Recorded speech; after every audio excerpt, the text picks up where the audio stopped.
Assalamualaikum warahmatullahi wabarakatuh. Perkenalkan, nama saya Jemelita Pelia, mahasiswi Teknik Elektro angkatan 20. Di sini saya akan menjelaskan bagaimana caranya menyelesaikan soal probabilitas dan statistik tentang Innova. Soal pertama yaitu dalam suatu percobaan yang dilakukan untuk menentukan manakah yang lebih baik dari tiga sistem rudal yang berlainan. Diukur laju pembakaran bahan bakar dari 24 penembakan statis, 4 jenis bahan bakar yang berlainan dicoba. Percobaan menghasilkan replikasi pengamatan laju pembakaran pada tiap kombinasi perlakuan. Data selengkapnya sebagai berikut. Apakah ada pengaruh nyata antara sistem rudal dan jenis bahan bakar terhadap laju pembakaran bahan bakar? Apakah ada efek interaksi antara jenis bahan bakar dan sistem rudal? Di sini bisa kita lihat tabel yang sudah disediakan. Nilai untuk kita tinggal menambah satu jenis bahan B, kita bisa kemudian kita tinggal mencari nilai JKT total dengan rumus sigma X kuadrat dikurang sigma X kuadrat per N. Kemudian kita mencari nilai JKA dengan rumus sigma A kuadrat per KB kali R dikurang sigma X. Kemudian kita mencari nilai JKB-nya dengan menggunakan rumus sigma B kuadrat per KA kali R dikurang sigma X kuadrat per N. Dan mendapatkan hasil 14,52.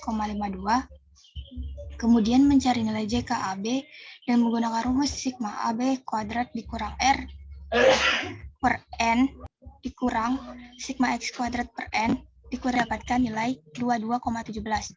Kemudian mencari nilai JKG tambah JKB plus JKAB dan mendapatkan nilai 14,91. Kemudian mencari nilai DBT-nya dengan menggunakan rumus N kurang 1 dan mendapatkan nilai 23. Kemudian mencari nilai DBA sama dengan KA dikurang 1 dan mendapatkan hasil 3. Mencari nilai DBB dan menggunakan KB dikurang 1 dan mendapatkan nilai 2. Kemudian mencari nilai DBAB dengan menggunakan DBA dikali DBB dan mendapatkan nilai 6. Kemudian mencari DBG dengan cara DBT kurang DBA plus DBB plus DBAB. Kemudian mencari nilai KTA-nya dengan menggunakan JKA per DBA dan mendapatkan nilai 13,36. Kemudian mencari nilai KTB-nya dan menggunakan JKB dikurang DBB dan mendapatkan nilai 7,26. Kemudian mencari nilai KTAB dengan menggunakan JK 3,7 hasilnya. Kemudian mencari nilai JKG per D. Kemudian DA di KTA per 77. Dan kemudian mencari nilai F hitung B dengan menggunakan KTB per KTG sehingga mendapatkan nilai 5,85.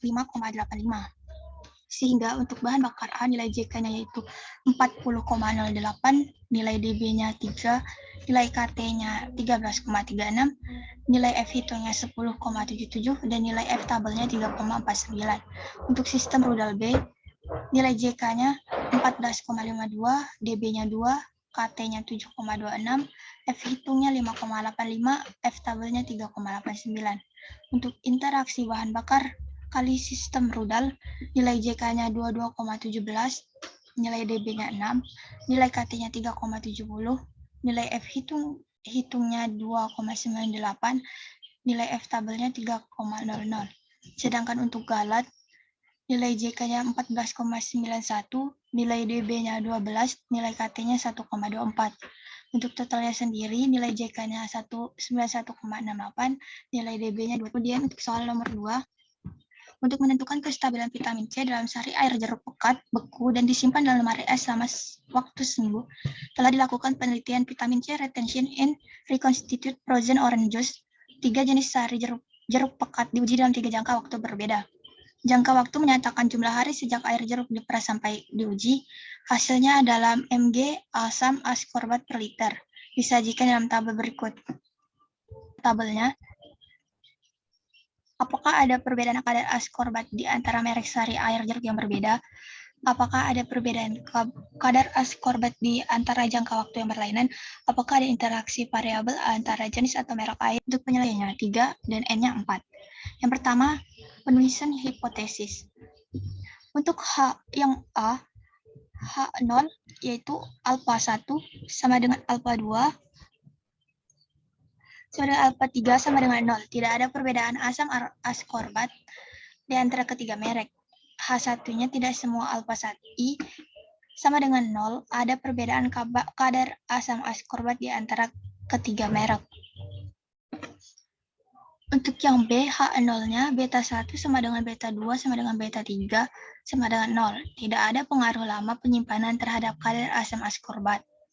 Untuk H1-nya tidak semua beta I sama dengan 0. Ada pengaruh lama penyimpanan terhadap kadar asam.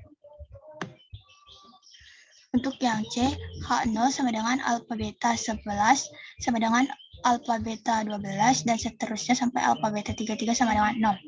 Tidak ada semua alfa beta IJ sama dengan 0, ada pengaruh interaksi. Untuk alfanya sendiri ada 0,05.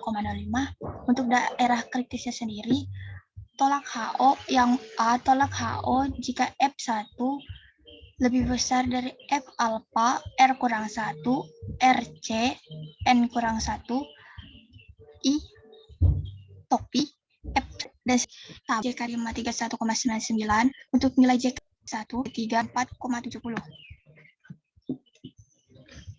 Untuk garis P derajat bebasnya 2, jumlah kuadratnya ada 32,75, kuadrat tengahnya 16,375, F1-nya sama dengan 1,736.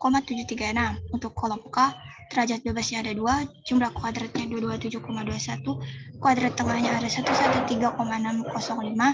untuk F2-nya ada 12,043. Untuk interaksinya, derajat bebasnya ada 4, jumlah kuadratnya 17,33, kuadrat tengahnya 4,333, F3-nya sama dengan 0,459. Untuk errornya sendiri, derajat bebasnya 27, jumlah kuadrat 254,70, kuadrat tengah 9,433. Total derajat bebas ada 35, sedangkan jumlah kuadrat 531,99. Jadi kedua tri. Yang pertama, tidak ada perbedaan kadar asam askorbat di antara ketiga merek. Yang kedua, ada pengaruh lama penyimpanan terhadap kadar asam askorbat. Yang ketiga, tidak ada pengaruh interaksi antara merek dengan nama terhadap. Hal yang ketiga yaitu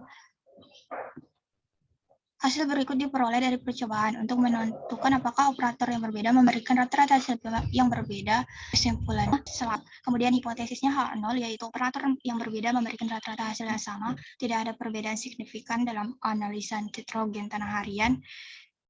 Terus H1-nya operator yang berbeda memberikan rata-rata hasil yang berbeda dalam analisa dari lain-lain.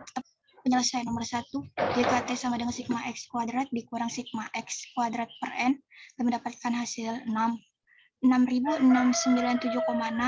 Kemudian mencari nilai JKP-nya dengan menggunakan rumus sigma P kuadrat per N dikurang sigma X kuadrat per N 1.733 menggunakan JKT kurang JKP sama dengan kurang 1.700.